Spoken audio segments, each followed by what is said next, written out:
பிரபல ரவுடி படப்பை குணா மீண்டும் போலீசாரால் கைது செய்யப்பட்டிருப்பது பரபரப்பை ஏற்படுத்தியுள்ளது. என்ன நடந்தது என்பதை பார்க்கலாம்.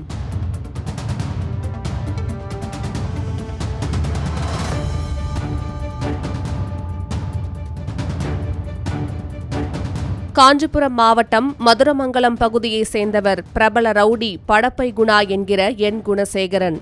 இவர் மீது காஞ்சிபுரம், செங்கல்பட்டு, திருவள்ளூர் ஆகிய பகுதிகளில் ரியல் எஸ்டேட் அதிபர்களை மிரட்டுவது, கட்ட பஞ்சாயத்து, அடிதடி, சிறு குறு தொழிற்சாலைகள் மற்றும் நிறுவனங்களை மிரட்டுவது உள்ளிட்ட சமூக விரோத செயல்களில் ஈடுபட்டு வருவதாகவும், கொலை, கொள்ளை முயற்சி, ஆள்கடத்தல் என 48 வழக்குகள் நிலுவையில் இருந்து வருகிறது. இதில் 8 கொலை வழக்குகள், 11 கொலை முயற்சிகளும் அடங்கும்.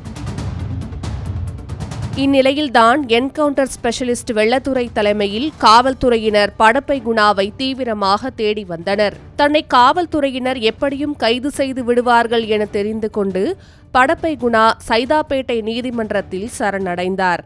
தொடர்ந்து படப்பை குணா மீது குண்டர் தடுப்பு சட்டம் போடப்பட்டது. பின்னர் வழக்குகளில் ஜாமீன் வழங்கி நீதிமன்றம் உத்தரவிட்ட நிலையில் கடந்த சில வாரங்களாக படப்பை குணா வெளியில் இருந்து வருகிறார். இந்நிலையில் மதுரமங்கலம் கிராமத்தில் நெற்பயிர் சாகுபடி செய்துள்ள விளைநிலங்களுக்கு தண்ணீர் பாய்ச்சுவது தொடர்பாக தகராறு ஏற்பட்டுள்ளது. இந்த தகராறில் அதே பகுதியைச் சேர்ந்த மோகன் என்பவரை குணா மிரட்டியதோடு அவரை தாக்கியதாக குணா மீது சுங்குவார்சத்திரம் காவல் நிலையத்தில் புகார் அளிக்கப்பட்டது. சுங்குவார்சத்திரம் காவல்துறையினர் புகாரின் பேரில் விசாரணை மேற்கொண்டனர்.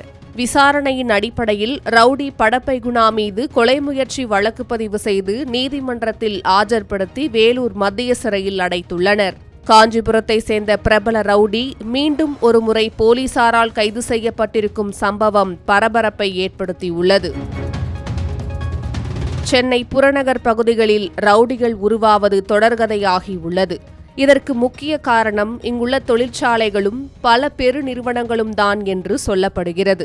சில சமயங்களில் போட்டியாக இருக்கக்கூடிய தொழில் நிறுவனங்களை மிரட்டுவதற்கு தொழிலதிபர்களே ரவுடிகளை உருவாக்குகின்றனர் என்ற குற்றச்சாட்டும் ஒருபுறம் இருந்துதான் வருகிறது. சென்னை புறநகரில் ரவுடிசம் இருக்கக்கூடாது என்பதே பொதுமக்கள் மற்றும் சமூக ஆர்வலர்களின் கோரிக்கையாக உள்ளது.